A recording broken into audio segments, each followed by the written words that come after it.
Okay, well, hello everybody. This is Charles Harper. I'm here with Amy Harrop. Amy and I actually met, and you're probably tired of hearing me saying this, but we met at a conference. And as I've said, I mean, I probably talk less than anybody you know in internet marketing. Amy's one of the few people that actually talk to me. So I've remained friends with her, and she puts out some really cool stuff along the lines of being able to take, content and do stuff with it. And that's what I really like about what she does. And so Amy, hello. Hi, Charles. Thanks for having me here today. Yeah, what I've been seeing lately is whether it's in the, JVZoo Warrior Plus space or even outside of there is that um, people still, whether they are promoting information products or they're promoting physical products, you still have to have a lot of content. And it seems like that's becoming like standard now. In the beginning, it wasn't, but now you've just got to have it and you got to have it every place. Are you saying the same thing? I am, and I think what you've even pointed out as a trend. I mean, and this is a trend not only just in sort of the online marketers community, but also with bigger businesses and corporations and people in general who are looking to make an impact online, because there is a lot of things out there.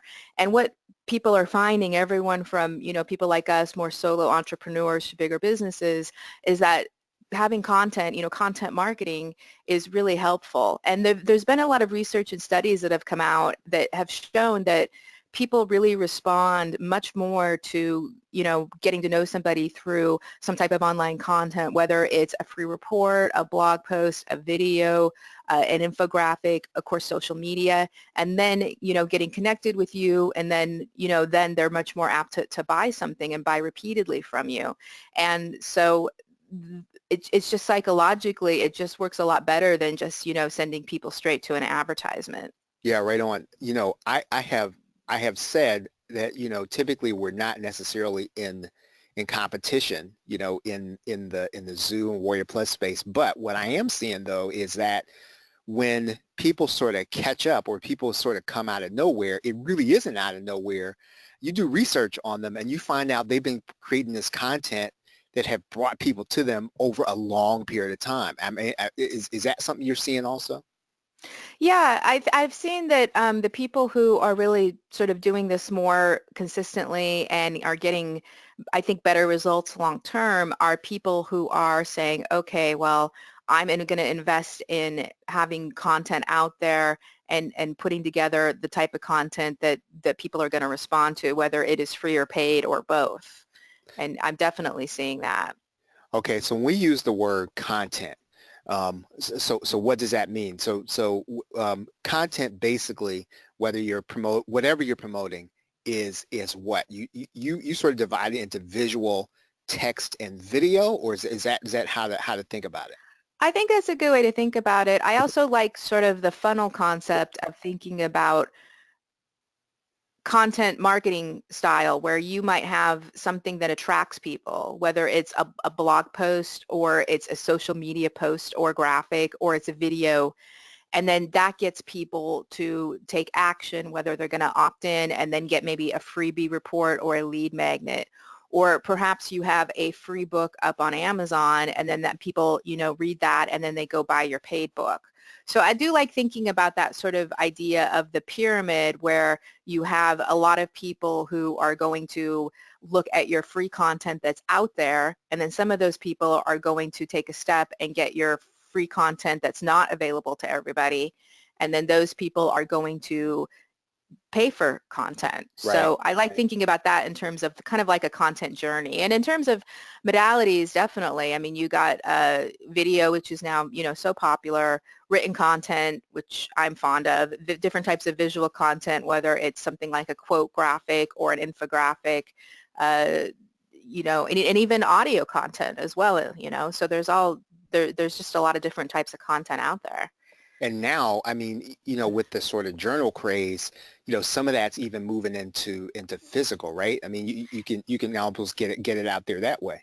Exactly, and that's actually one of my favorite types of content is what I like to call low content, which is very little content where you are having the person who picks it up actually do a lot of the content themselves, whether it's a journal, whether it's coloring book, whether it's puzzles, whether it's a checklist or worksheet. So, and that I think is great because what it allows people to do is allows people to participate with you, and then they feel more ownership over what it is that they're doing as well. You know, if they're answering or filling in some responses to something, then they have more of an emotional connection to it. That's sort of like what I like about this guide you're doing, because the way I see content is you sort of have the creation portion and you have the production portion. I think you know conceptually people get the production part. What bogs people down, I think sometimes, is moving from creation to production. So, you know, I got first of all I gotta conceive it, and I gotta to think about what I'm gonna say, and then I have to produce it. And sort of what you're doing here in your guide is you're sort of bridging this gap between creation and production. Yeah, that's a good point. I mean, that's a good way to look at it.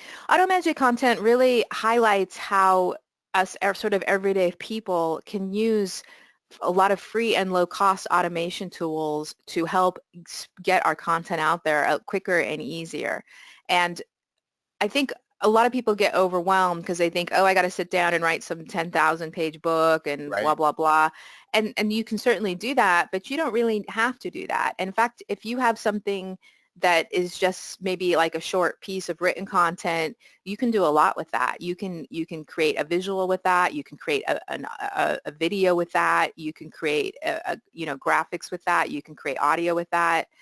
And you don't have to do it all manually from scratch either, nor do you need to, you know, pay somebody to do it for you. And Right. that's really what Automagic content is focusing on. You know, I do have some other trainings out there about content, but this particular training is really and the guide is really focused on taking advantage of these tools so you can take the content that you have or private label rights content. You know, it doesn't have to be content that you've personally put together.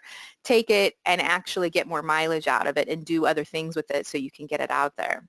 So this can really benefit that person who's maybe not yet at that step where they want to go out and hire people to start putting this content out there. But they do recognize that, okay, I've got these products and I got to promote them by doing content. Right. If they have access to private label rights content, they can use it with this. If they have, you know, stuff that's been sitting on their hard drive and they realize, hey, this is good content and, you know, I have this, but I haven't really done much with it. What they can do is they're going to be able to change it enough where it's going to be more unique and it's going to be something that people are going to pay attention to, you know. So they're not just going to take some report and say, okay, well, you know, this is private label rights, it's good, but a lot of people kind of used it. They're going to be able to take it and make it more unique and make it more of their own by doing some simple changes and repurposing. No, that's cool. Okay, so most of the people who are listening, they're getting private label rights video, right? Sometimes, and most of the time, it's sort of technical. I know we talked about that the last time we talked, which is, you know, finding ways to take that instructional content. But what I want to sort of think about here is, okay, so let's say I have this group of private label rights videos. What forms can I put this in to kind of help me with this creation production process? Well, there's a lot of different things you can do.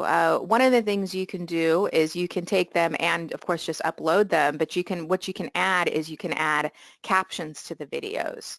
And captions are really, really, really important, especially if you're adding videos to someplace like social media, Yeah. because a lot of people watch videos on mute there. And so one of the tools that I talk about in the guide is how to automatically add captions to your videos. So that changes it right there because you know you're adding something to that. Hmm. Hmm. Uh, the other thing you can do, of course, is you can chop that up into shorter video pieces. You can take it and transcribe it and do some other things with it in terms of turning it into written content, making maybe like a free report, a series of free reports. There's also a very cool free tool that I share in the guide that actually allows you to what's called remix content.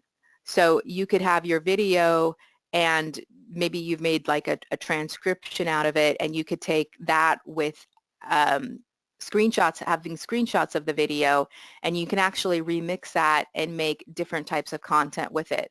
Hmm. So you can have like a how-to guide with that, you know, where you'd have some different graphics and bullet points and so forth. And that once you put that content in there, it's actually like all automated. You just like, you know, push a button, remix, and it'll like change it up. So there's just lots of different things you can do. Hmm. Yeah. So now I know the thing. I'm a video guy, so the thing that always throws me, you know, when I do get PLR is the PDF guide, and I know in my brain that there's stuff I could do with it, but that whole thing just sort of overwhelms, you know, my brain because it's not in my rhythm. So is there something that I can do? Let's say I got I don't know 100-page PDF and it's got all kinds of good content in it. And is there something that I can do with that PDF document? Yeah, there's a lot of things you can do with that. One of the things you can do is you can actually extract more of the outline from that, and you can create a mind map from it and then go off on that. And I talk about how to do that in the guide, where you can extract some of the main points from that PDF and then use that as like an outline and or a mind map to take that and hang that out, and then maybe add in some additional stuff with it. There's a lot of great free research out there, and if you've gotten some good points from a PDF guide, you can then also go and get some other quick facts or additional things to put in there, and so then you're going to have new content once you put that together, whether you want to make a shorter report out of it, or whether you want to take and do a video from that. You know, you could even do like a talking points video going over that. Or whether you want to expand that maybe into something that's more visual, like an infographic. So there's lots of great things you can do with that. So the guide is not just helpful for the person that wants to let's say take PLR and then create something all over. It can actually help the person who sort of has like knowledge in an area, and they're sort of buying the PLR to kind of help them get stuff out there. What it sounds like is that you know, when I understand some of these processes, I can then take some of my own expertise and inject it into, you know, what the automation does to make something that's really unique. That's a great point. And I think that's a really wise way to use content you have, is not just to use it as is, but to take it and inject your own point of view and your own knowledge and liven it up and make it more unique. And I really think that the tools and strategies can be used for pretty much anybody who maybe is a bit of an expert and wants to add in with some of the basics of what they already have, or they have some stuff that they've put together and they're looking to break it up a little bit more and make it more unique. They can do that. Yeah. Now I've actually read through the guide, and you know, once again, I mean, just as I felt about Instructo, I think this is very well done. And so I think what I'm going to do, and for those of you who are listening to the call, um, I will actually bring you on a webinar. And depending on when you're hearing this, you know, it might already be recorded. And I will show you, because it's likely you probably have private label rights video from me and my partner, Jonathan. I will show you how to take, you know, the videos and go through some of the stuff that Amy does in the guide, right? So you get the guide, and someplace in the checkout area, just look for the webinar, whether it's recorded or live, and then you will get me going through a training on sort of how to take the videos you already have from us and then use some of the strategies that Amy is talking about in the guide. And one of the good things is you've got a cheat sheet in there to kind of summarize everything for the people who don't even have time to read all, you know, read the 100 pages, right? So somebody could take the cheat sheet and they could kind of walk through some of the processes. Is that right? That's right. So the components of this is you have the main guide, and that's really the meat and potatoes. There's also a cheat sheet, so you can access the main points quickly. I've also included, and this is one of my favorite parts, what I call up recipes, where I actually do a demonstration of taking some content and showing specific applications of what I'm talking about in the main guide, so you can see how one piece of content can get transformed. I also include a list in spreadsheet format of all the tools that I talk about. And then I've also included, I think there's 5 videos that help, again, do a demonstration of some of the tools that I show in the guide, so you can watch over my shoulder and see how the tools actually work. No, that's cool. Well, as always, Amy, I liked this guide a lot, especially for the people who get our PLR.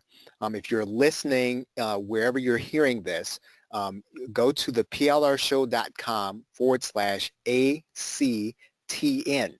And what's going to happen is, once you get it, you'll go to the checkout area and you'll be able to get either the recording or you'll be able to get on my live call. And I think that'll be very helpful to you. The guide's helpful in and of itself. Even if you did not have my training, you'd be able to get this guide and kind of get started right away, even if you just got the cheat sheet and use Amy's recipes. But I really want to encourage you to go through the guide, right? I mean, even though it's 98 pages, it's a fast read. And if you do it and you understand it once, you'll be able to see a lot of the stuff you already have on your hard drive is really going to be useful to you, getting started. So Amy, as always, thanks for hanging out with me. And any last words about this? Well, again, I want to thank you for adding value to this. I think I definitely encourage people to check out Charles's training, because I think it's going to be even more helpful with this. And I want to say, this is a great guide to get if you're feeling overwhelmed, if you're feeling like, oh, I don't have the time or the energy to like put so much content out there. This is definitely going to help you streamline it and make it faster and easier. Okay, so with that, thanks everybody. I appreciate you all being here. Have a great day and a pleasant tomorrow. Take care.